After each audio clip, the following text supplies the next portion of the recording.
광진구의 공유재산이 담당 부서의 착오로 취득 면적을 잘못 입력해 3,500여억 원가량의 금액이 부풀려진 것으로 드러났습니다. 이는 구의 재정 공시에도 그대로 명시돼 있는데요. 구의회에서 이 문제가 촉발했습니다. 보도에 조성협 기자입니다. 지난 2017년 6월 광진구청의 재무 담당 부서에서 구유지 취득 면적을 착오에 입력한 것으로 드러났습니다.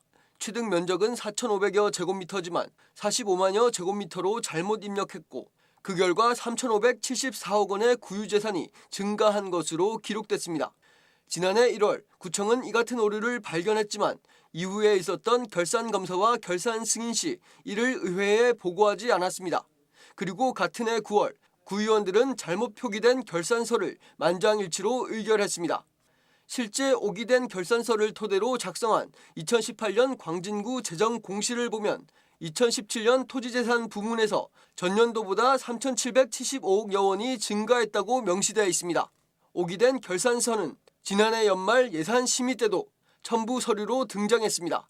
박성현 의원은 이때 문제점을 발견했다며 행안부에 질의한 결과 재정 공시 오류는 지방재정법 60조를 위반한 사항이라고 지적했습니다. 거기서는 당연히 재정의 책임성 부분에서는 지방재정법 위반이다. 이 어디냐 알려달라 합니다.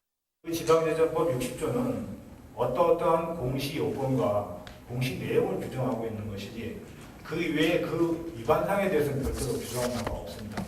다만 지방재정 분석의 편람에 보게 되면 여러 가지 판단 분야가 있습니다.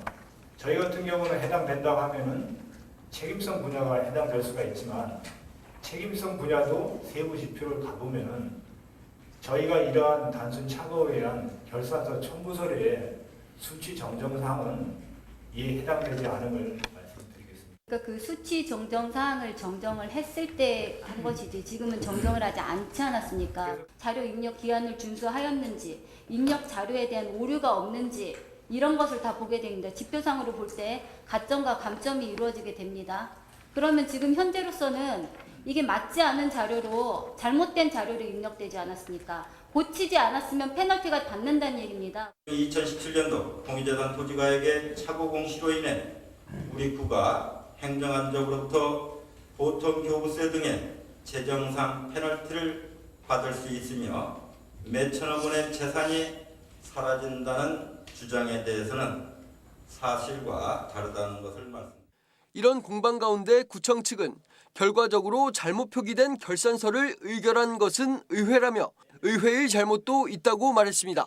재정 공시의 문제이긴 하지만 그 공시된 사항은 결산서하고 관련이 되어 있는 것입니다. 즉 의회가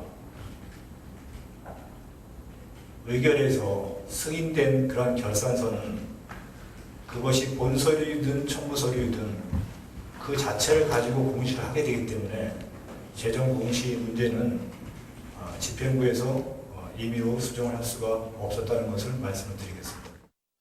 행안부에 따르면 의회 의결이 끝난 결산서는 수정할 수 없습니다. 다만 재정 공시는 의회가 요청할 경우와 구가 결산 검사 과정에서 소명 자료를 통해 요청할 경우 수정이 가능합니다. 현재 의회가 요청해 재정 공시를 수정할 가능성은 적습니다. 민주당 의원들이 제 얼굴에 침 뱉기라며 수정을 꺼리고 있기 때문입니다. 구는 다음 달 결산 검사 시 수정을 요청할 계획이라 밝혔습니다. 하지만 실제 재산의 증감이 없다는 점을 들어 구가 수정 요청을 하지 않을 것이란 예측도 나오는 만큼 추이를 지켜봐야 할 것으로 보입니다. 딜라이브 설경기 케이블 TV 조성엽입니다.